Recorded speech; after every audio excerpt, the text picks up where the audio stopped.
já entrou, a minha esposa, o meu filho Pedro Henrique, Pedro Natália Henrique Cardoso está aí ouvindo também, que seja abençoado.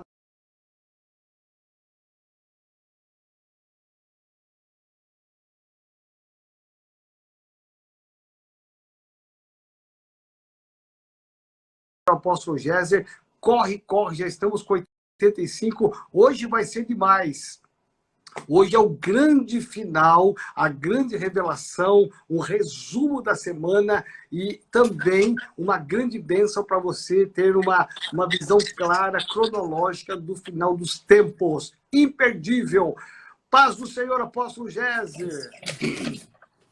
Paz, querido. Bom dia. Tudo bem com você? Que bom te ver novamente, Santo de Israel. Santo de Israel, graças a Deus. Eu mandei um áudio para você hoje de manhã, mas acho que você não viu.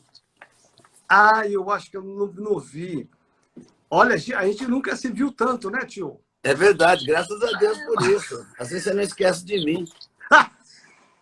Jamais! Jamais, né? Nós vamos para o céu juntinho de pé ainda. Amém. Arrebatados. Arrebatado. Que bom. Que bom eu que você falei, está aqui. Perdão, é que aquele quadro que você citou, tentei de todas as formas, não foi possível, não. Mesmo aquele que a pessoa mandaram, aquele é um livro, não tem como fazer, é tudo em partes. E aí ia ficar muito complicado aqui, ia fazer mais complicação do que ajudar. Tá.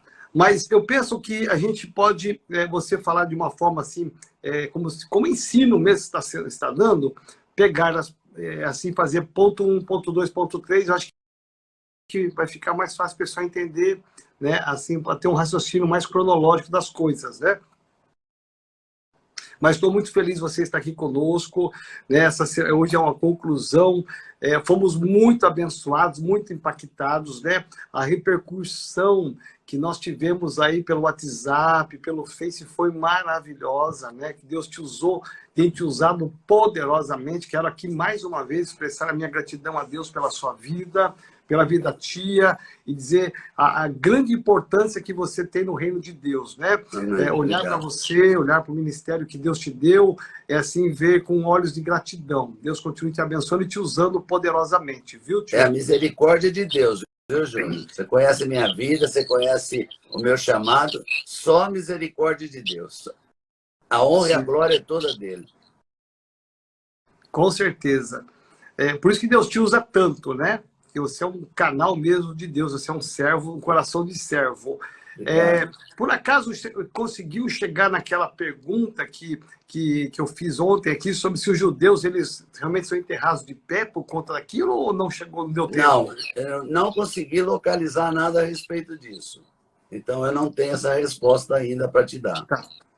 Mas eu não tenho, de todos os que eu pesquisei que falam sobre o assunto, a não ser que eu entrasse na internet, a internet realmente no Wikipedia, mas eu não acabei, eu perdi mais tempo pesquisando pessoas que falam o mesmo assunto nosso, e nenhum deles toca nesse assunto, nenhum deles. Ah, tá. Então talvez teria que pesquisar no Wikipedia normal do mundo, né? Ou na história dos judeus, mas eu acho que não foi uma coisa assim tão preocupante por enquanto.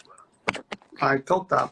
Eu recebi essa informação do guia, eu achei super interessante, né? Mas vamos lá. Vamos ver o que se procede. Depois a gente pesquisa e a gente depois lança isso. Aí você lança aí, né, nas suas lives, aí uma hora qualquer você fala sobre isso. Legal. Tá muito bom. Hoje nós estamos aqui, né, nessa grande final. Então, você está com a faca e o queijo na mão para fazer, de repente, um resumão da semana, né? Não deu tempo nem de entrar nas cartas das igrejas, né? Que é um assunto tão rico demais. Coisa. Né? A Belzinha Paião já está entrando aí, o Rei da Água também já entrou. Então, olha quanta gente aí, né? Já passamos de 100 e com certeza vamos chegar muito mais aí. Tem muita gente aí com o ouvido preparado para receber tudo que Deus tem para falar através da sua vida, né? Sobre o trabalho completo, é lógico que eu precisaria, a gente faz isso nas igrejas locais, como eu fiz uma vez na Metodista, é um trabalho bem mais completo, porque aí você apresenta quadros, né, nas telas, né? É mais fácil de apresentar tudo e assim por diante. Mas nós estamos com um canal no YouTube, eu tenho esse canal já há bastante tempo, da Missão Shekinah, e agora nós estamos lançando, já lançamos um segundo vídeo de os sinais da volta de Cristo, completo. Desde o início até o final, vai levar algum tempo aí, mas já tem 2 vídeos, cada vídeo está aí na faixa de 45, 50 minutos, onde a gente está detalhando bem mais, com um tempo maior, todas essas questões. Você veja que, se você for fazer um retrospecto, como você disse, de pontuação, nós teríamos que começar desde a criação do homem, é lógico, né? Então, rapidamente aqui, não vou te dar todos os detalhes, mas só um cronograma. Quando a gente pega a criação do mundo, que Deus fez em 6 dias, e depois do 7º ele descansou, esse já é um parâmetro para entendermos a volta de Cristo, por incrível que pareça.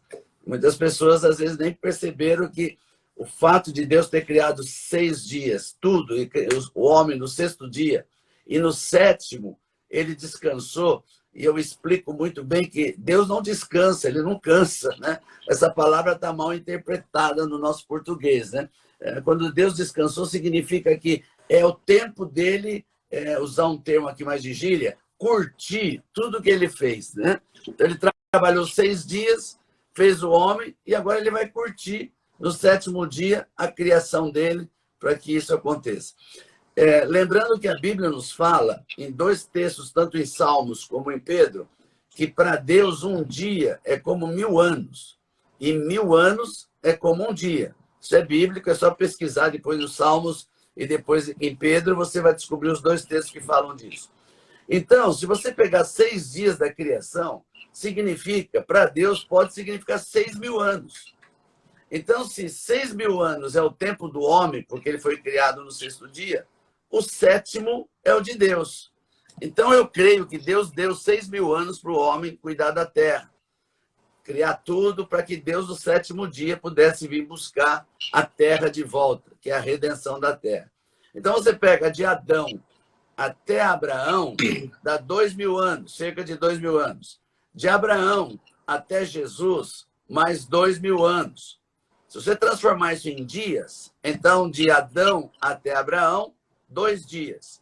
De Abraão até Jesus, 2 dias, o que dá 4. De Jesus até hoje, que é a igreja, que é o 3º ponto, nós temos mais 2 dias. Assim, passou mais 2 dias.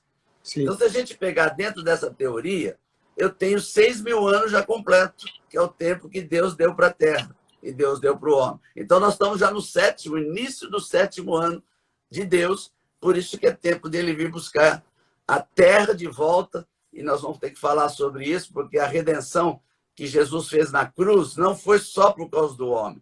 Ele não veio só para salvar o homem. Salvar o homem faz parte do processo de Deus, mas ele veio redimir a terra também, porque essa terra não é do diabo, essa terra é de Deus. E para que ele possa, no futuro, fazer um novo céu e uma nova terra, ele tem que redimir isso. E depois eu posso ler o texto de Apocalipse que fala da redenção da terra. Isso faz parte de toda a escatologia bíblica e dos sinais da volta de Cristo. Então, em termos de cronograma, eu vou parar aqui para a gente entender.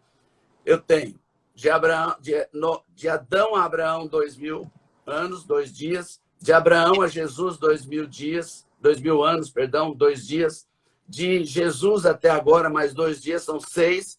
Então, nós vamos agora no 7º, que é o tempo de Deus voltar. Mas o que vai acontecer nesse tempo? Então, agora eu tenho que ligar com fatos que vão acontecer que ainda não aconteceram. Um deles é o arrebatamento da igreja, que nós falamos bastante ontem. Acho que detalhamos muito e suficientemente sobre o arrebatamento da igreja. Então, primeiro fato do 7º, para começar o 7º dia, perdão, que são 7.000 anos, para começar, o próximo passo é o arrebatamento da igreja. Entre o arrebatamento da igreja e o final dos tempos, eu tenho aí 7 anos. Veja que tudo é simbolismo numérico. 7 é o dia do Senhor, 7.000 anos é quando ele vem buscar a terra, e 7 dias ou 7 anos é o último período quando começa a contagem final. Então, aqui no meu dedo, aqui, ó, parou aqui. Aqui para cá, igreja. Aqui começa os 7 últimos anos da Terra, onde tem esse tempo que eu preciso explicar agora. Então, eu não tenho quadro aqui, mas meus dedos aqui vão funcionar como quadro. Né? Aqui eu tenho o início Santo dedo. Da última semana de Daniel. Né? A última semana de Daniel, que é uma semana de anos, então eu tenho 7 anos aqui. Como que começa isso aqui? Isso aqui vai começar com o aparecimento do anticristo. Quando o anticristo aparecer, não como o anticristo, deixa eu insistir nisso. O anticristo não vai aparecer como anticristo. Ele vai aparecer aqui como um governador mundial, como alguém que vai resolver os problemas mundiais, como alguém que vai trazer paz no mundo, que vai resolver o problema das epidemias, das guerras. Ele vai aparecer, todo mundo vai gostar dele, porque é um cara que vai resolver os problemas mundiais. Então, aqui, nessas 7 anos, no meio, bem no meio aqui, 3 anos e meio, que são 142 meses, nos 3 anos e meio, esse camarada, que é o governador mundial, ele vai se revelar como anticristo. No momento que ele se revelar como anticristo, ele vai se sentar no trono de Deus ali em Jerusalém, dentro do templo, no Santo dos Santos, e vai dizer, eu sou Deus. E a partir de agora todos têm que me adorar. E nesse momento, a igreja é arrebatada, a igreja sobe, a igreja sobe. Então, o que me resta agora? 3 anos e meio para terminar os 7 anos de Daniel. Tudo bem até aqui? Eu acho que estou tentando explicar da melhor maneira possível. Nesses 3 anos e meio, eu tenho 2 cenas. Não sei se você já foi a algum teatro, Júnior. Eu não sou muito fã de teatro. Na verdade, acho que se eu fui no teatro uma vez na vida foi muito. Muito. Nunca fui em teatro. Mas eu soube e ouvi reportagens que há teatros que eles fazem 2 cenas ao mesmo tempo. Eles dividem o palco e você vê uma cena de um lado e vê uma cena do outro lado. Então, o espectador está sentado vendo 2 cenas ao mesmo tempo. Nesses 3 anos e meio, vão ter 2 cenas ao mesmo tempo. No céu, a igreja que foi arrebatada vai passar pelas bodas do Cordeiro. E aqui embaixo, nos 3 anos e meio, o anticristo trará a grande tribulação. Então, se a igreja foi arrebatada, ela não vai passar pela grande tribulação. Mas aqueles que ficarem aqui nesses últimos 3 anos e meio, esses vão passar pela grande tribulação. Quando terminar esse período final de 3 anos e meio, agora eu estou aqui com o dedo direito que mostra, para você é o esquerdo, por causa da imagem, mas o meu é o direito, mostra o final das 7 semanas, ou dos 7 anos de Daniel. O que vai acontecer? Jesus desce com a igreja vitoriosa e destrói o anticristo que está aqui. E o anticristo vai para o lago de fogo. Não sei se você sabe, mas uma coisa interessante que eu descobri, que o lago de fogo vai ser inaugurado pelo anticristo e pelo falso profeta. Eles é que vão fazer a inauguração. Não é o diabo que vai inaugurar o lago de fogo. O diabo está no inferno. Nós vamos explicar a diferença entre inferno e lago de fogo. Porque o lago de fogo é pior que o inferno. Porque no final dos tempos, o livro de Apocalipse diz que o inferno será lançado dentro do lago de fogo. Mas o lago de fogo vai ser inaugurado pelo anticristo quando Jesus descer com a igreja e destruir o anticristo com o sopro da sua boca e lançar o falso profeta anticristo no lago de fogo. E aí o que vai acontecer nesse período aqui? Nesse período para frente da última cena, quando terminar, vai ter um milênio, 1000 anos. Então aí você tem o 7º ano de Deus completo, 7.000 será o milênio. O que é o milênio? É o reino de Deus na terra. Vai ser quando Satanás vai ser amarrado, ele vai ficar amarrado esse período todo. Então não haverá demônios, não haverá poluição, essa terra voltará quase a ser o jardim do Éden e muitas coisas vão acontecer até o final do milênio. No final do milênio então Satanás sairá da sua amarração. E o que vai acontecer? Ele vai tentar destruir essa parte do milênio, vai ser quando Deus vai destruí-lo totalmente, e agora sim, Satanás e os seus demônios serão lançados no fogo eterno para sempre. E aí haverá o último julgamento, que serão dos ímpios, e nós podemos falar isso com mais detalhe. Eu só estou dando um resumo geral para depois dar os detalhes. Tá. E aí vem novo céu e nova terra. Lembra-se que a Bíblia não fala só de novo céu, fala de nova terra. Então nós cremos que essa terra ainda será totalmente redimida e restaurada no futuro. E aí tem uma outra história mais para frente, que é uma interpretação, porque a Bíblia não explica com detalhes sobre isso. Deu para entender até aqui, meu filho? Muito bom. Então, vamos pensar aqui no que você está comparando, fazendo um comparativo muito legal de Gênesis, né, da criação com o final do tempo, juntando Daniel e Apocalipse. Então, vamos pensar que a igreja foi arrebatada. Quem não foi arrebatado, quem ficou aqui, vamos pensar, né? Quem ficou aqui, né? Quem não entregou a sua vida a Jesus Cristo, ficou aqui, não subiu com Cristo. Aí ele vai passar 3 anos e meio de tribulação. Nesse período, o Espírito Santo está aqui ou não? Ou eles vão só passar pela tribulação, pela angústia, pela prova? 2 coisinhas aí.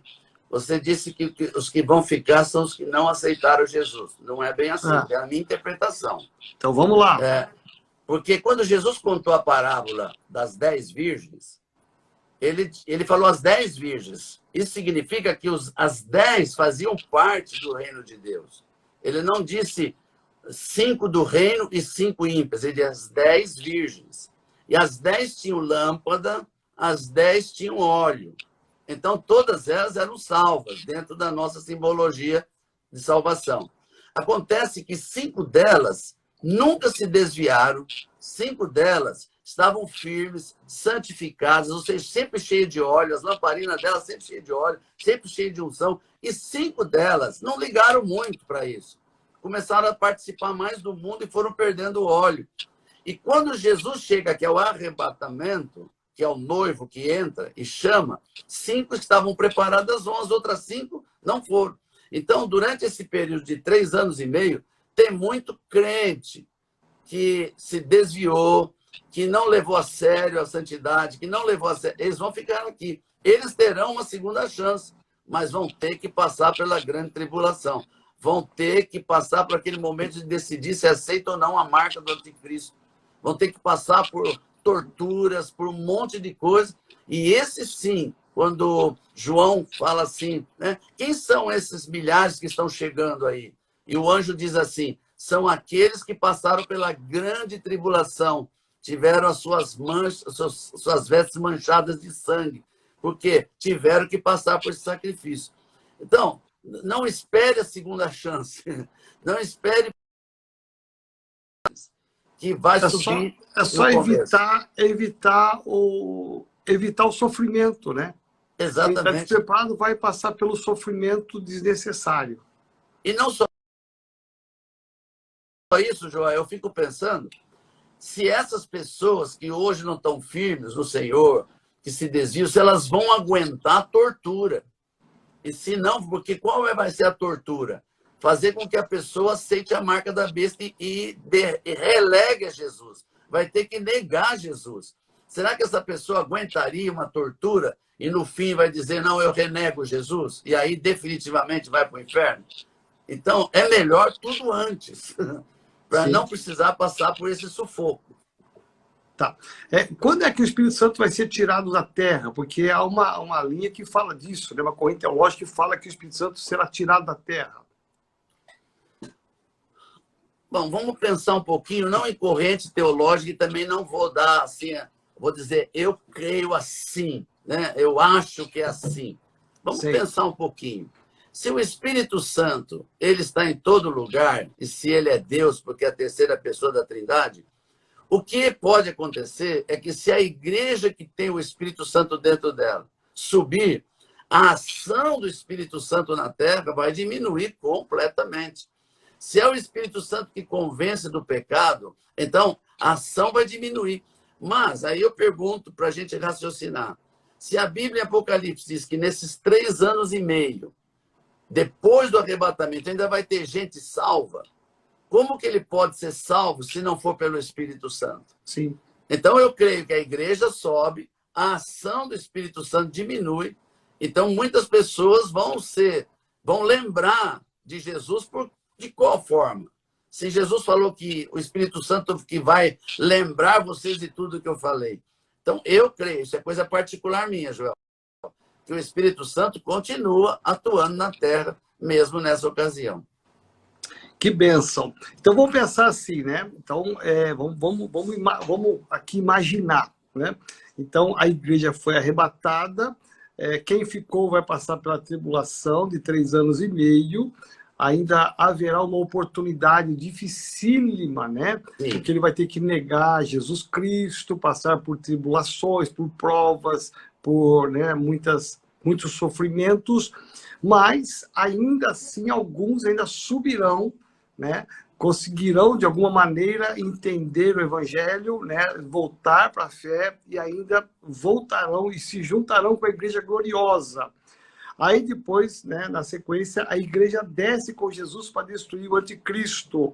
Nessa descida, que é algo pior do que o inferno, que é o lago de fogo, porque pensar realmente no que é pior do que o inferno é uma coisa meio difícil, né? Mas haverá o lago de fogo aí, que vai ser inaugurado pelo anticristo, e que até o inferno vai para lá. Isso. Então, aí vem o julgamento. Nesse julgamento, o que está previsto nesse julgamento? Tá, ok. Deixa eu voltar então um pouquinho antes. Vamos lá. Quando a igreja for arrebatada, a igreja vai passar por um tribunal, que se chama Tribunal de Cristo. Então, já vou colocar aqui, porque eu sei que as pessoas que estão nos ouvindo entendem bem o que eu estou falando. O Tribunal de Cristo é uma coisa, e esse que você acabou de perguntar agora é o Tribunal do Trono Branco. O julgamento final. Isso. Então, teremos 2 tronos. Um é o Tribunal de Cristo, esse é para os crentes que subiram no arrebatamento. E o outro é o Tribunal de Deus, que é o Trono Branco, no final de tudo, para os ímpios. Porque os ímpios, no arrebatamento da igreja, só vai ressuscitar os salvos. Os ímpios que morreram sem Jesus antes do arrebatamento vão continuar mortos, esperando o julgamento final, que será esse do trono grande de Deus. Ok. Quando a igreja sobe a um tribunal, chama-se Tribunal de Cristo. Esse tribunal não é para salvar ou não salvar, porque quem subiu já está salvo. Sim. Nós não somos salvos por obras, nós somos salvos pela fé. Mas, depois de salvo, nós temos que ter obras, porque essas obras é que vão nos dar o galardão, são galardões, né? Então, quando eu chegar diante de Deus, 1 Coríntios capítulo 3, explica direitinho sobre o tribunal de Cristo e sobre as obras.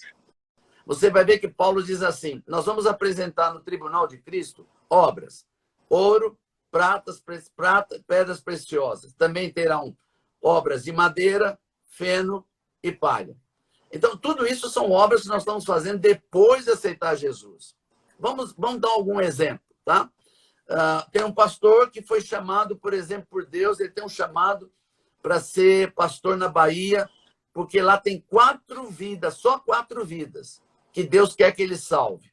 Muito bem, ele vai para a Bahia, salva as 4 vidas, mas ele resolve fazer muito mais coisas para Deus. Ele resolve implantar um ministério, ele resolve começar a fazer obra para os crentes, para os pobres. Tudo isso é bom, faz parte, mas Deus não pediu para ele fazer aquilo. Então, mesmo sendo bom, são obras de madeira, feno e palha. Porque Deus não pediu, Deus pediu para ele salvar 4 pessoas. Então, quando ele chegar diante de Jesus, ele está salvo, porque ele não se desviou, ele está firme no Senhor. Quando ele chegar diante de Jesus com a sua bandeja de obras, aí o fogo de Jesus vai soprar. O que for madeira, feno e palha vai queimar, não vai sobrar nada. Só vai sobrar o que é obra de ouro, pedra, prata e pedras preciosas. O que Deus está falando? Estou falando que as obras que ele vai considerar como aquilo que ele pediu, essas vão dar galardão para as pessoas. As outras vão virar palha, vão virar cinza por causa do fogo de Deus. Deixa eu dar mais um exemplo. Tem um homem na biografia do Billy Graham, é um livro já mais antigo, eu não lembro exatamente, a gente lê as coisas e vai guardando, né? Este homem só salvou uma pessoa na vida dele todinho, Billy Graham. Meu Deus. Ele só salvou Billy Graham e não fez mais nada, porque Deus falou para ele fazer só aquilo. O grande problema que eu falo para os pastores é: examine, pastores, tudo que você está fazendo e veja se Deus pediu para fazer. Mesmo que você fale assim, não é de Deus, eu estou fazendo coisa boa para Deus, mas se Deus não pediu, é obra de palha, é obra de feno. Tem que fazer só o que Deus pediu para que chegue no tribunal de Cristo e as tuas obras deem galardão. E aqui, só para completar a questão de galardão, a coisa mais difícil de explicar, como será um galardão no céu, né? Porque se você recebe mais galardão que eu, e eu recebo menos galardão porque eu fiz menos obras boas, como que isso vai ser diferenciado no céu? Porque no céu não tem ciúmes, no céu não tem competição, no céu não tem aquele, ele tem mais que eu, não gostei, não tem isso. Como que nós vamos sentir? Um dia eu estava ministrando um seminário de escatologia numa igreja e falei exatamente isso, né? A dificuldade de explicar o que é galardão. Você sabe que um menino de 10 anos deu a melhor explicação que eu já vi até hoje. Ele disse o seguinte: pastor, ele falou assim, pastor, presta atenção.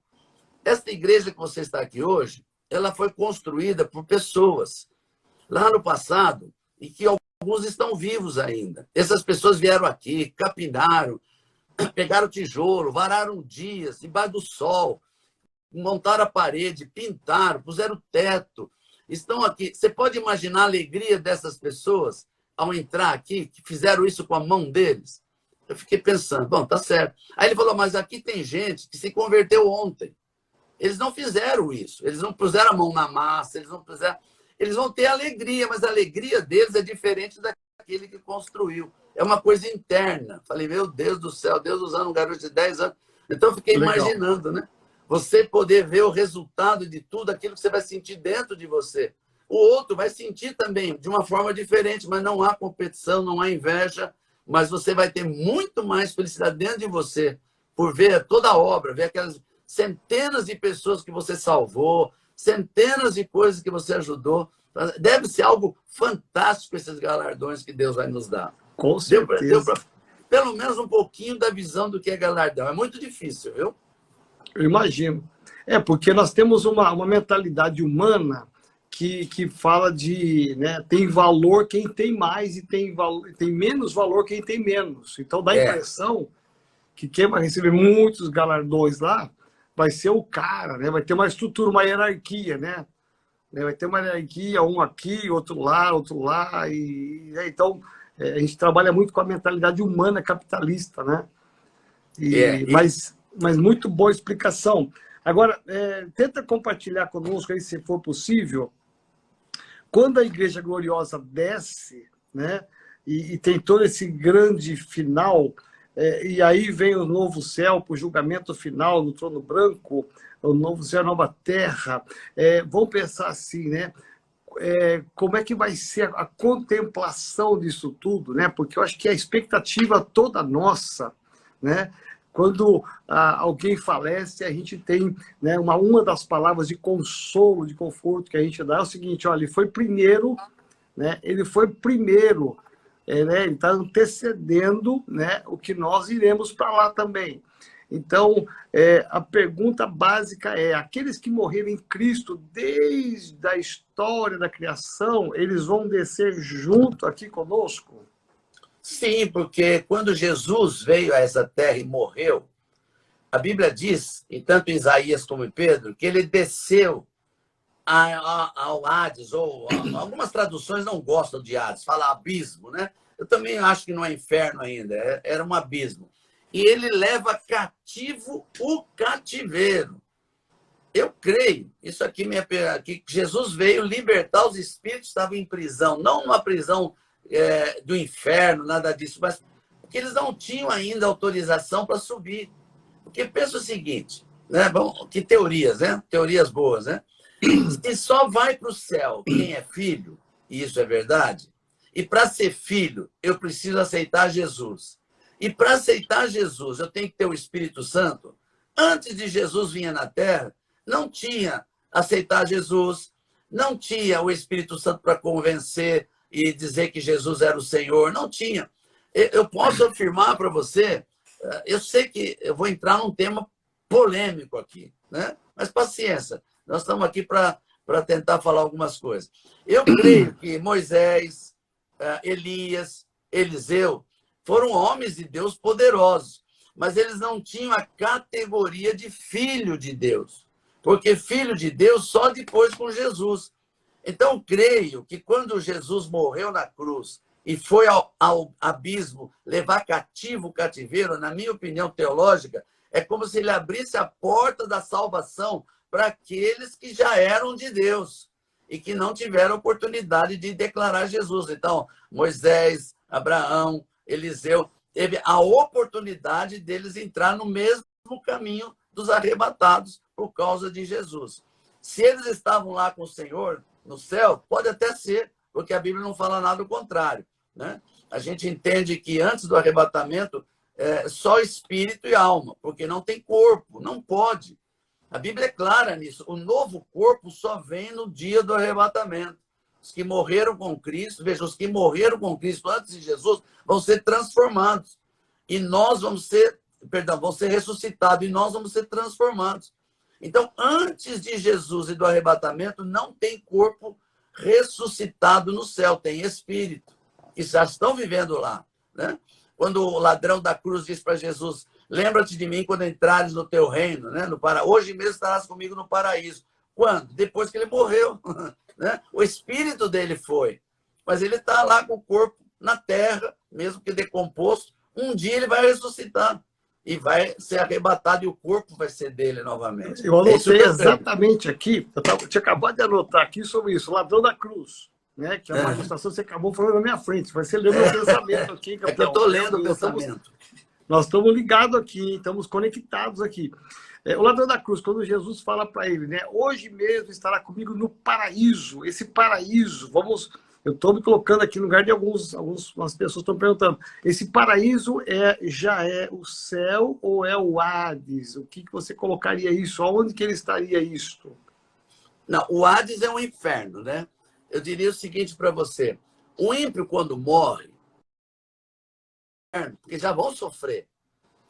Os que estão em Cristo hoje, antes do arrebatamento, vão para o paraíso. Segundo o apóstolo Paulo, o paraíso seria chamado terceiro céu, que é onde já existe hoje. O paraíso hoje é mais ou menos uma concepção espiritual do que era o Jardim do Éden quando começou aqui na Terra, um lugar de bênção na presença de Deus. Já estão no paraíso. Mas não é um lugar definitivo. Assim como o inferno não é um lugar definitivo. Sim. Quando acontecer o final de tudo, o inferno vai ser lançado no lago de fogo. E o paraíso vai ser transformado no novo céu e na nova terra, onde aí o Senhor estará, não haverá sol, não haverá lágrima, porque o Senhor mesmo dará a luz, o sol não precisa mais. É um lugar onde a própria glória de Deus vai estabelecer tudo. E isso é o que a palavra de Deus diz. Tudo o resto, meu filho, é só interpretação e dizer, eu acho que é assim, eu penso que é assim. Mas até o arrebatamento, nós temos certeza do que a Bíblia fala 100%. Depois, já é mais interpretações. Pastor Marcelo está dando uma contribuição muito boa, ele está citando aí a parábola do rico e do Lázaro. Sim. Né, que tem também uma conotação, né, do final dos tempos. Veja, a palavra seio de Abraão, dentro da teologia, significa paraíso. Essa é a palavra. Né? O mendigo que morreu, que tinha Jesus, né? Aí uma interpretação mais de outro tipo, né? Da questão financeira, né? Porque também está ligado a isso. Jesus estava tentando ensinar que quem tem muita riqueza acaba se perdendo. Ele estava querendo ensinar isso. Então, ele fez uma comparação do tipo, quem vai para o inferno, e aqui, Joel, eu acho que é uma das coisas mais terríveis do inferno. Além do fogo, além de todas as coisas ruins, é a memória. Eu acho que uma das coisas mais terríveis do inferno é que as pessoas não perdem a memória. Quem vai para o inferno vai lembrar de tudo, vai ver quem está no céu, vai ver o seu parente que aceitou Jesus lá no céu e ele lá no inferno. Ele vai ver muitos filhos no inferno e outros no céu. Isso é terrível. Para mim, a coisa mais terrível seria isso. Mas quem está no céu não tem memória mais das coisas passadas. Essa é a grande diferença. Quem vai para o céu não vai sofrer mais, porque ele não vai lembrar. Ele não vai lembrar de mim aqui na Terra, né? Ele não vai lembrar do parente dele passando pelo Covid-19, ele não vai pensar daqueles que estão sofrendo na guerra, porque senão ele está sofrendo ainda. Ele ia sofrer do mesmo jeito lá. Não é paraíso. Então, o paraíso é para aqueles que morrem em Cristo já hoje. Só não tem o corpo glorificado. Esse é só no arrebatamento da igreja. E que vai para o inferno também não tem o corpo, que vai esperar a ressurreição do último dia. Não sei se expliquei. Sim, certinho. Por isso que eu ainda insisto, né, que a mensagem do final dos tempos, ela tem dois caráteres, né, duas fontes muito fortes. A primeira é de quem está firme na fé, né, que verdadeiramente permaneça firme, fiel, fazendo o que Deus tem pedido para fazer, né? Porque quando chegar nesse tempo todo, nós seremos também arrebatados. Em segundo lugar, uma preocupação que a gente bate muito aqui na Renovada, a gente fala muito, né? E algumas pessoas entendem, outras não entendem ainda. Ainda não pegaram a revelação. A importância do alcance evangelístico, de levar a nossa família, de levar os nossos amigos até Jesus, para que eles também tenham o mesmo direito que nós.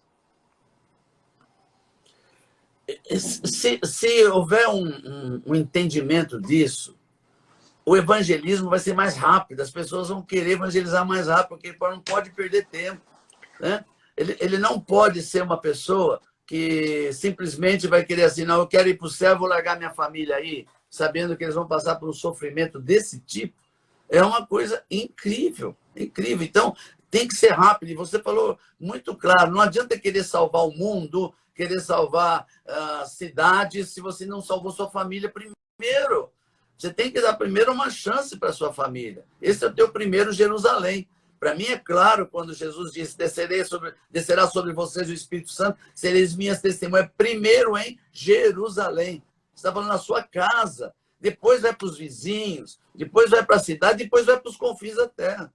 Tem muito jovem, às vezes, que quer ir para a Índia, né? Ser missionário na Índia, mas nunca falou de Jesus para o seu pai, para sua mãe, para o seu irmão, para sua tia. Ele quer salvar os indianos, mas não salvou sua família ainda. Então, essa é quem quer ir para Miami, né? Isso é a maioria, né? Se bem que hoje em dia, depois do Covid nos Estados Unidos, ninguém quer mais ir para lá. Viu? Agora ninguém quer ir para lá mais. Para a Europa, então, piorou. Agora, alguém perguntou aí sobre perder a memória. Não é que perde a memória. O que Deus faz é que as lembranças das coisas passadas... Leia a Bíblia, está escrito. Não vos lembrareis das coisas passadas. Ou seja, você continua com a sua memória sem lembrar de nada, meu irmão.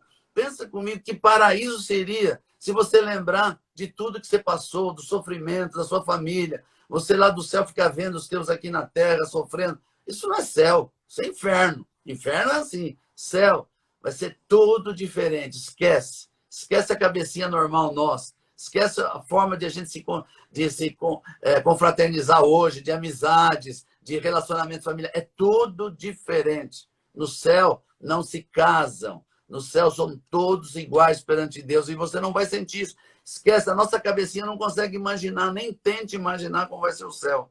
Mas não será como aqui, será um lugar de bênção verdadeira. Que bom. Olha, está tão interessante, são 11h45, o sangue de Jesus tem poder. Eu gostaria de propor que essa quarentena vai acabar logo, né, em nome de Jesus, né? Eu gostaria de propor, aí dentro da sua agenda, se você conseguisse priorizar, quando acabar a quarentena, nós marcarmos com um tempo de antecedência, nós marcarmos um seminário aqui na renovada sede. Amém. Porque eu acho que, como você disse, né, com você apresentando, pondo ali no Data Show, você fazendo os mapas, os gráficos, vai ficar muito mais fácil de a gente entender toda essa dinâmica, né? E eu penso que seria assim, muito edificante, né? Trazer, nós estamos aqui bem perto do metrô, então ficaria fácil a gente trazer muita gente para cá, porque eu penso que esse coronavírus, ele veio despertar, eu volto aqui, como eu falei assim, ontem, né? Ele veio despertar cada um de nós para a brevidade da vida, né? A vida parecia tão boa, tão longa, ninguém nem se preocupando com nada, tocando barco, achando que os sinais só iriam acontecer daqui 100 anos, né? Então o pessoal estava tão tranquilo, de repente pegou todo mundo como um raio, né? Um relâmpago, pegou todo mundo de surpresa, e as pessoas estão vendo hoje que o que a Bíblia fala é verdade. Aqueles que não acreditavam estão se rendendo hoje, porque estão vendo que tudo que nós pregamos a vida toda é a mais pura verdade. Quem não se render vai ter problemas com Deus, né? Vai perder a sua vida, né? Então, eu queria propor aqui, se você pudesse depois, com calma, a gente olhar a sua agenda e marcarmos aqui um seminário escatológico, né, que pode começar numa sexta-noite, vamos passar o sábado aqui à tarde, à noite, e aí você encerra nos 3 cultos no domingo aqui com uma palavra final. Vamos topar uma parada dessa? Eu topo sim. Minha agenda, depois do Covid-19, foi para o espaço.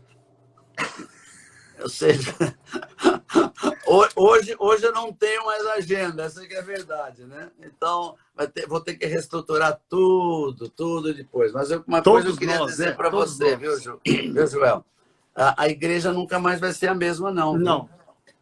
Essa questão da cibernética é algo que Deus está mostrando, da importância disso. Uma coisa que, na verdade, a gente se preocupava com os cultos, com a igreja, mas nunca se preocupamos de entrar direto nessa questão. E hoje Deus está mostrando. Então, mesmo voltando para a igreja, né, no início não vai ser fácil, não vai ser daqui, como você viu, né? Vai ser tudo de uma forma diferente. Até passar tudo isso vai levar muitos meses ainda. Mas nós não podemos perder essa cibernética. Não podemos perder essa interação, que está sendo muito boa. Você vê aqui, só hoje aqui são quase 150 pessoas assistindo ao vivo durante 40 minutos, 50 minutos. Né? Você pode multiplicar isso aí por 3. Sim, eu não tenho dúvida disso. E depois isso aqui vai ficar no site, né? Vai ficar lá no aplicativo. Quantos depois não vão ver isso, né? Eu vejo pelas minhas... No meu canal de YouTube, eu vejo lá coisas que eu lancei há 4 anos atrás. Está lá, já mais de 30 mil pessoas já viram aquilo. Que bênção. Então, é uma coisa que é impossível alcançar só com a igreja local. Nós temos que aproveitar isso rapidamente. Então, desculpa aqui falar isso, mas ainda dá tempo de assistir no meu canal da Missão Shekinah no YouTube esse assunto mais detalhado. Lógico, nunca é igual fazer ao vivo na igreja, nunca é igual. Porque temos tempo, né, de responder. Muito bom. Eu penso que a igreja, né, eu só oro que esse chacoalhão que Deus deu na igreja brasileira, na igreja mundial, que não fique no esquecimento, que as pessoas nunca mais tenham o mesmo modo de vida que tinham, né?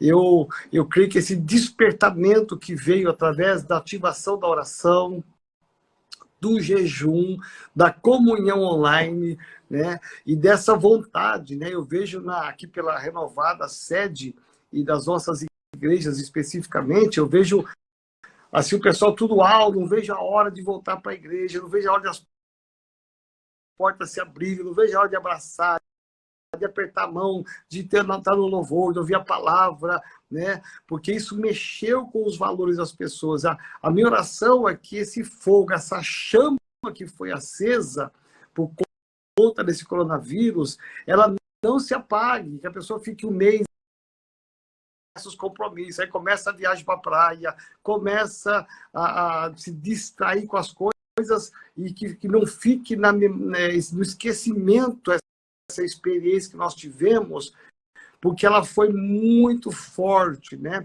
Foi um sinal muito forte de Deus para a gente parar e reavaliar a nossa vida em casa, a nossa vida com Ele, a nossa vida na igreja, né, tio? É. Deixa eu falar algo aqui antes de terminar o tempo.